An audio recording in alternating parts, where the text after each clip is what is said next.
The numbers, I can tell you that you can basically double what you get in a traditional long-term rental, Yeah. to what you can potentially get in Airbnb. And you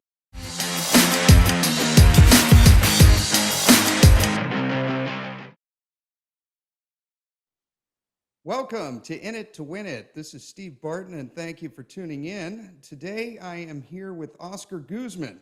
Oscar is a loan officer and has been in real estate now for almost 2 decades. And we're going to get his take on having rental properties and creating a side hustle, a little cash flow with Airbnb. So, Oscar, thank you for coming on the show.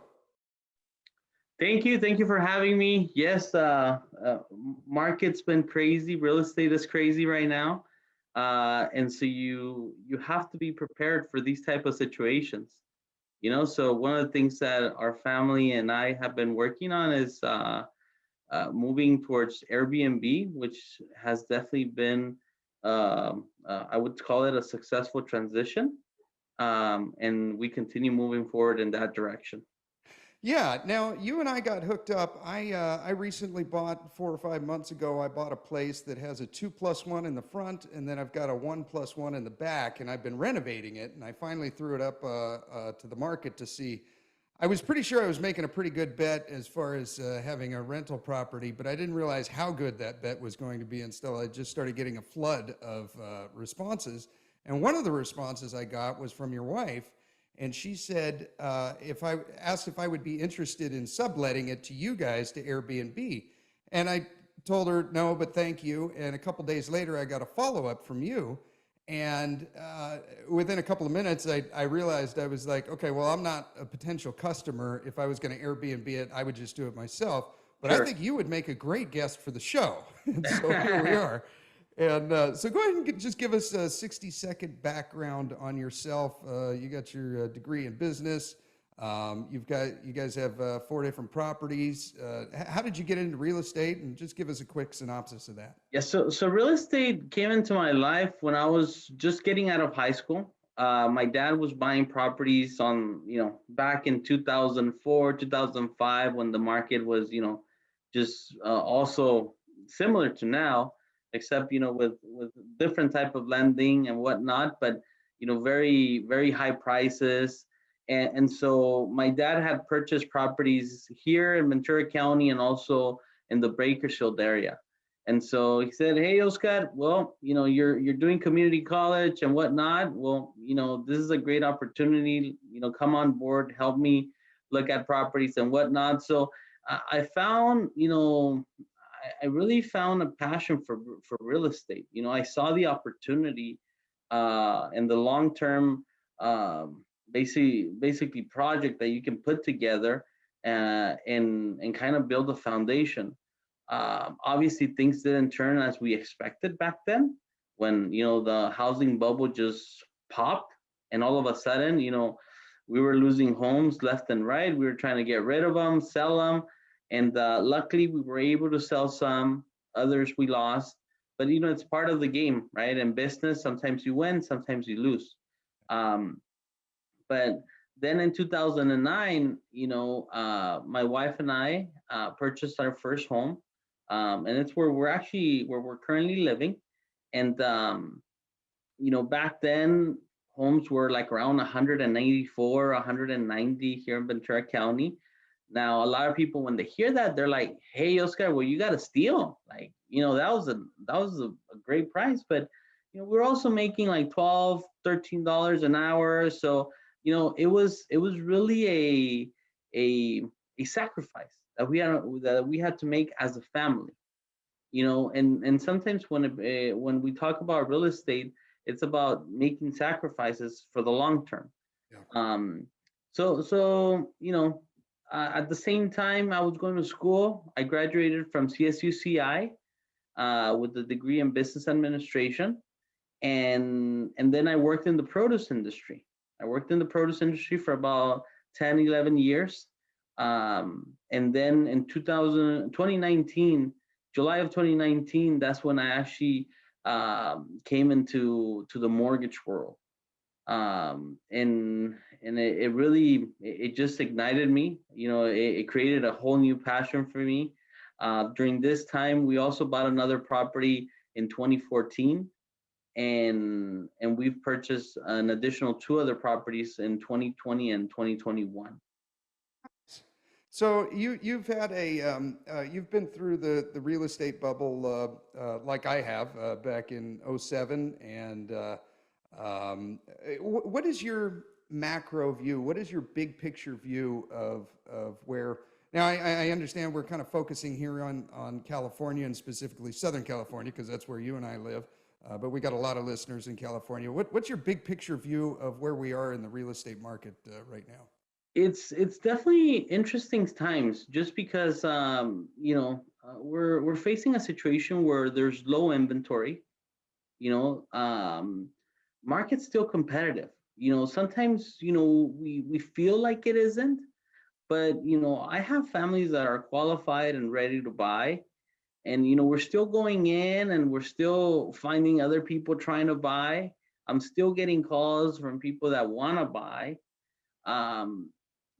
Definitely the interest rate is putting some pressure on that, in not allowing prices to continue to go up, and not allowing for the market to move as fast as it was moving. So, honestly, it's hard to guess because we're all guessing and we're all making an opinion. But something has to give in. Either interest rates need to give in again and go down, or prices need to give in. How much are they going to give in?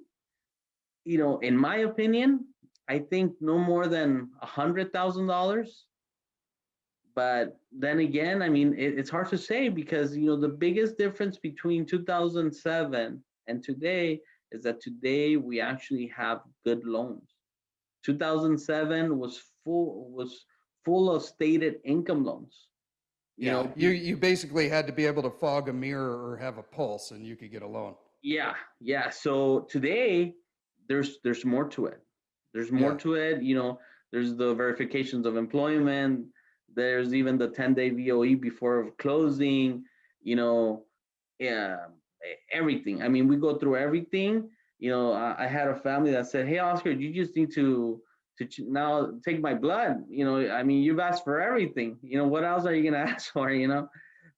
But I think it's also a good thing because again, we're in a situation where there's a lot of equity in the homes. A lot of families took advantage of the low rates in these past 2-3 years, and we have very, very strong loans. I mean, the reason we don't have more properties, I think, in the market is also because people say, well, if I list my home, where am I going next? yeah. And so that's really been the challenge. Yeah, I want to share my screen here real quick, and this I think will kind of give us a bigger picture view. You can see this graph here, right? Yes. Okay, this is the Fed funds rate. This goes back to 2000. So this is basically what the Federal Reserve is setting at interest rates. And back in 2000 here, we're up at 6.5. And then getting into the mid 2000s here, where the housing bubble hit back in 2007, we could saw it was up at 5. And they basically just crashed it within a year and essentially created free money here from 2008 or 9 until 2015. And then they started to raise interest rates again, and then bam, crashed it down again to free money in 2020 when COVID. And look at this spike that we've had here. Now, if we translate that over to 30-year mortgages, this goes back to 1971. I'm not sure if they started this graph because that's when we went off the gold standard, but you can see what they did to fight in high inflation like we had back in the 70s. They spiked them all the way up to, as 18 or 19% to get a home. And then back here we are to free money again in that same period. So the Fed funds rate was maybe 1/4% during this time. To get a home loan was around 3 or 4%. There was a couple little blips where you could get them in the twos. But in the last year, at the beginning of 2022, we've gone from 2.5%, and now what are we up now? We're up north of 7 or something. Yeah, yeah. And today there was a bit of a price improvement. Maybe like 20 bips or so.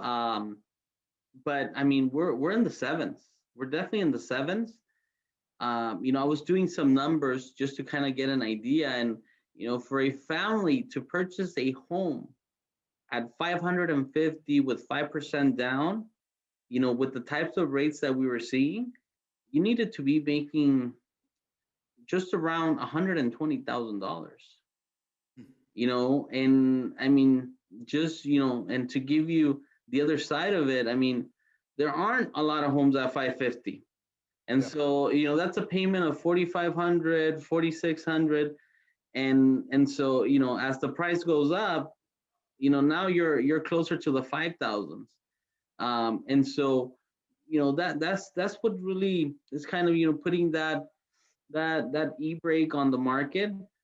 But again, I see it as two forces, and they're clashing. Yeah. Who's gonna give in?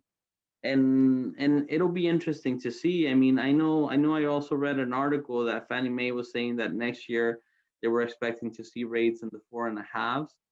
I mean, and that'll In the definitely Fed funds rate, or are you talking about in mortgage rates? mortgage rates. Oh, okay. So they expect the Fed to pivot soon Yeah, and come back down. Yeah. exactly. Yeah. I saw the Vegas odds, or I shouldn't call them Vegas odds, but I'm a gambler by heart, so that's what I call them. But they said that they expect the Fed to pivot March of next year. So we'll see. We'll see. They were wrong when I was looking at the odds at the beginning of the year. They thought that we would already be pivoting by now. So Vegas isn't always right. But it is a lagging indicator, I mean, it's not like interest rates go up and instantly the prices come down.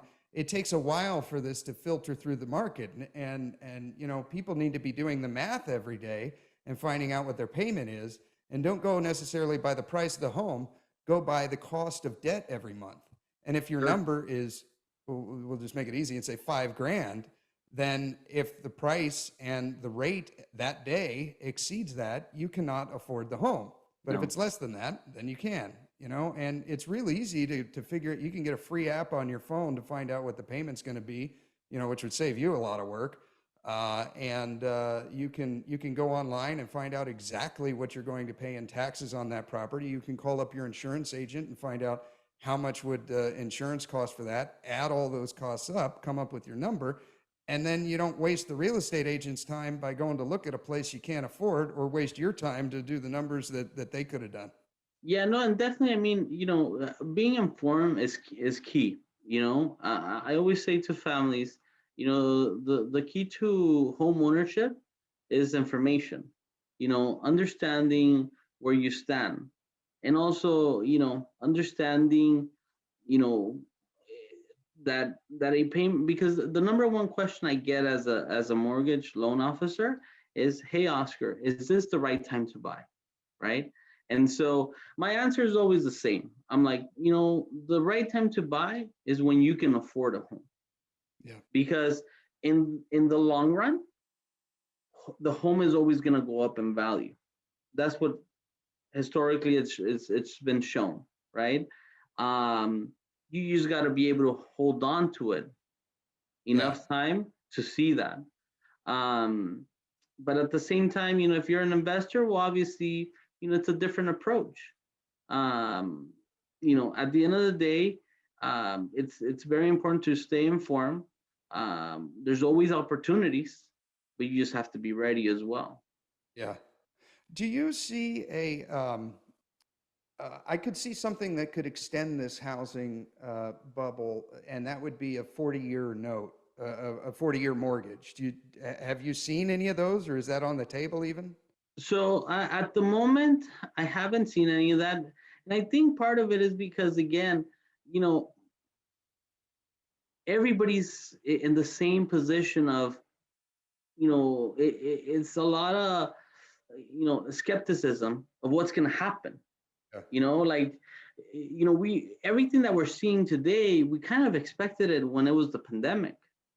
like when the pandemic hit, it was like, okay, time for the market to correct. We're going to see prices drop, this and that. And it was quite the opposite. Yeah, We well, the went Fed into, made money free again. They dropped yeah, interest rates we, to nothing. we went into a refinance boom, and it was like there was purchases, refinances, left and right. So right now, I think it's key that what's going to happen in the next 2-3 months. That's really going to determine what the next step is. Um, Unfortunately, sometimes what can potentially affect, especially our market, the real estate market, is major events. And I mean, I don't want to get too much into it, but kind of like the war in Ukraine, Yeah. of going a little bit, more out of control than what's happening right now. So, you know, I mean, that's really what would definitely create a change. But again, the next 2 months will determine, because something's got to give in. I Yeah. mean, we can't have high prices and high interest rates. um it just doesn't make sense. Yeah. Yeah. Okay, so 40-year mortgage notes haven't become a thing yet that you've seen. How about ARMs, adjustable rate mortgages? Are those becoming a thing or? They are becoming a thing. They are becoming, more, for some families, they're definitely taking advantage of those. One of the other programs that we particularly offer is the 2-1 buy down, temporary buy down, where basically the seller has to give a concession to the buyer, and let's say today's rate is at 7%. So for the first year, the buyer will pay a 5% rate. Second year, they'll pay a 6% rate, and the third year they'll go back to today's rate at 7. And so that program, what it will do is it basically is just buying you time, so that we're hoping that the market will correct, or we're expecting that the market is going to correct, and that we'll be able to refinance that loan within that 2-year, 3-year period. Okay. The risk with that is if the market doesn't correct. Now, after 2 years, are you tied to whatever market value that the cost of that loan is, or is it stuck at No, 7? it's so you have to qualify at today's rate. Okay. So you have to qualify at today's rate. So essentially, the risk is the same as if you decided to buy a property today. You go with the understanding that your true rate is 7%, and you gotta qualify at that 7% rate. The only difference is that it's offset with that seller credit for the first 2 years. Okay. Okay. All right. Okay, let's move on to Airbnb. When did you start your Airbnb business? So Airbnb is actually new to us. So like I mentioned, we have a total of 4 properties, one primary and 3 investments. Um, the first 2 properties, they're right now they're being rented the traditional way, just to a family, Long-term rental. long-term rental. Um, this third property was purchased with the idea of Airbnb because it already had an ADU addition. And so the idea was, we want to try Airbnb. We didn't know if it was going to work. Obviously, because we're here, we're located in Ventura County. We were like, well, how many people can, consider Ventura County as a vacation spot, right? But Airbnb taught us that you don't necessarily have to have a vacation spot. Sometimes you just need a spot that will provide, service, kind of like, basically a hotel does, right? Yeah. Um, and so we started probably, I want to say it was back in April. Back in April when we started. Um, the first day we put it in the market, we got, I think, 2 or 3 reservations. It was automatic. I mean, and from there on, and I'll knock on wood. I mean, we've been booked pretty much every single day. I mean, I could probably count the days that we were not booked. Um, and and we've had families that have internships, that are maybe visiting someone here at the local base, somebody that's you know here for a wedding, somebody that's here, that they're traveling to San Francisco and just need a spot to rest for the night. um so you get different type of people, and you also get people that want long-term stays. So we have had people that have stayed for a month, to people that have, I think our minimum stay is 2 nights or something like that. um but it's been definitely a game changer for us. And our goal now is to continue moving in that direction. Now, what is there's more cash flow in Airbnb than a long-term rental, correct? Definitely, because now you're doing nightly rates, versus your traditional long-term tenant. You provide, since you're providing a service, Yeah. of having basically a furnished space, Yeah, utilities, Wi-Fi, all that stuff. everything. So it's like you coming to your home. Yeah. You have everything, from kitchen, refrigerator, you know TV, Wi-Fi, like you mentioned, everything.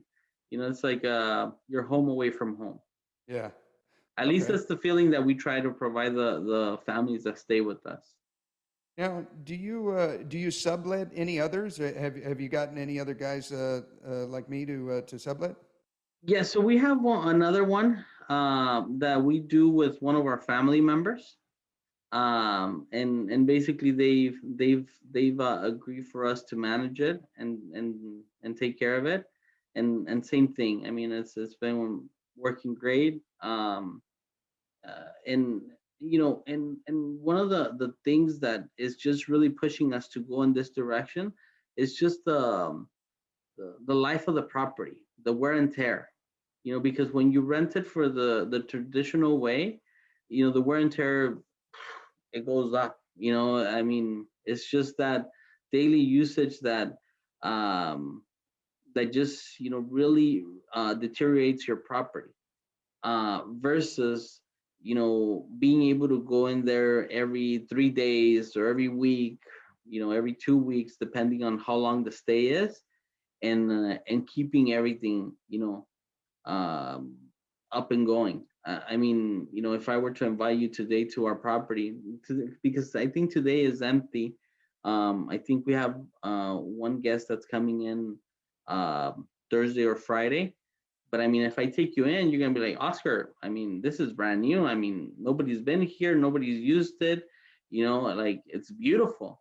And so that's really what encouraged me to go in this direction, because again, I mean, the numbers are great. Numbers, I can tell you that you can basically double what you get in a traditional long-term rental, Yeah. to what you can potentially get in Airbnb, and you can probably get more. I have a thing of not being too greedy per se. I rather be fair, and I think that's also what's kept our place rented very consistently. um but again, I mean, there's different approaches, and because we were so new with Airbnb, we just wanted to see how the workflow was, how the process was. And again, and so far it's been working out great. Um, what are some tips that you can give to our listeners who maybe have an Airbnb to get more traffic, like superhost status or pictures, or making sure you're getting reviews so people can read those? Like, what are some quick tips to get more traffic to your Airbnb? So I think one of the because my wife is the one that actually manages the Airbnbs, but one of the things that I always see her doing is just the little things. Like for example, she'll leave little pieces of chocolate, messages on a message board. If they're celebrating something, a birthday, or uh, she'll leave a thank you note for choosing us. Definitely pictures matter. Definitely reviews matter. Um, but more importantly, again, is the attention. You have to be there. It's a full on business. I don't want to sound here like it's easy, because it's not. She's been on top of it since we started. Um, Communication is key, and that's really what makes a difference. Again, it's just the feeling that you want to provide to the family that's staying there, that hey, I'm in a clean, safe place, and I feel like home. And until this day, it's been working out tremendously. Yeah, it sounds like you're making it very. I have been in Airbnbs like that where they leave a little candy on your pillow. Hmm. And something as simple as that, that probably costs the owner a nickel, it goes a long way. Yeah, yeah, yeah, yeah. And so, and again, it's a work in process. As we meet other Airbnb owners, some of those ideas they given us. I know, um, we met someone in Santa Barbara, and they were telling us that they sometimes they'll leave like a little wine bottle, things like that. Again, yes, they add cost to you, but they also go a long way, and that's what you're looking for. Hey, you know what? They'll even refer other people. What? Stay with them. They're great. And so yeah, I mean, it's been great. My concern with doing Airbnb is we entered a recession. We're probably going to be in one for a little while. And my thought was, if you're doing short-term rentals, that's discretionary income, But if your margins are, uh, like you said, double of what you could get for a long-term rental, you got a lot of leeway there. You can have some vacant nights, even if this recession does hit you before you have to transition to long term. Yeah, and remember, like I mentioned before, um, not everybody is traveling for pleasure per Yeah, se. Sometimes it's work. yeah. It's work, and you know what? Or sometimes it's people that, hey, I put my home in the market. It's sold. I don't have a place to go. They're paying me, for 2 months of rent. And can I stay at your place? There you Sure. go. Yes, you I'm can. I'm happy. I'm happy to host you. So not everybody is doing it necessarily for pleasure. So you do have quite a bit of a market. Um, Again, Ventura County may not be the most touristy place, but we are the midpoint between Santa Barbara and LA. So it also adds some value. We are close to the beach. So I mean, I've thought about it, but like you said, um, one, it's not just for pleasure. So we have people that work and that need it, and also, there's good margin there. Where, in the beginning, my thing was, hey, if I can rent it for 15 nights, I'm okay, because that's exactly what I would have gone if I would have rented to a long-term tenant. And it's okay. It can be empty. The wear and tear is less. The life of the property just goes up, and everything works out. Um, Obviously, now that we don't want it to be empty, Yeah. we want to continue having it booked. So thank God right now it's booked through the end of the year. and I think we already have a week in January that's booked as well. So again, it's just maintaining it, keeping it clean. Probably that's the most important. Keeping it clean, keeping the families feeling safe. Our property has cameras. Has a keypad. We try to light it up as much as we can in case they get in there at night. um and so yeah. Okay. What do you guys use for a cleaning service? Do you and your wife do it, or do you hire that so, out? so initially, my wife's been taking care of that. We're getting to a point where we want to transition that into getting somebody to do it. Yeah. um we do know other Airbnb owners, and we're actually working and maybe putting a crew together.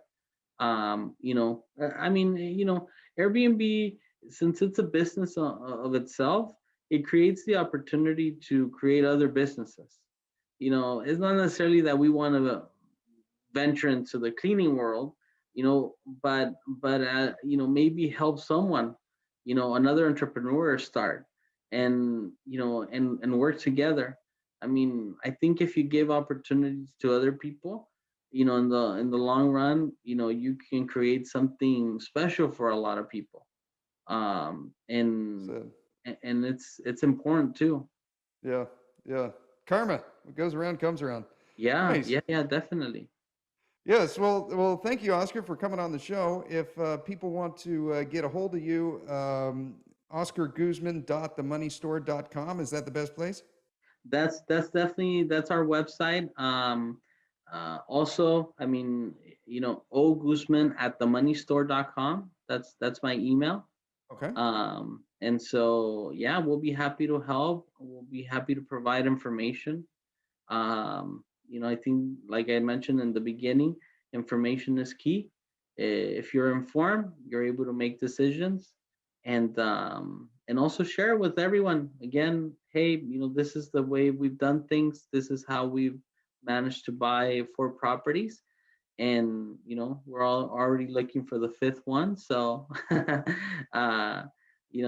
if we can help another family accomplish that, we're happy to help. Awesome. Well, thank you, Oscar. And to you, please like and subscribe to the video and share it with anyone that you think needs to hear it. Go to stevebartonmoney.com for past episodes, and I will talk to you next week.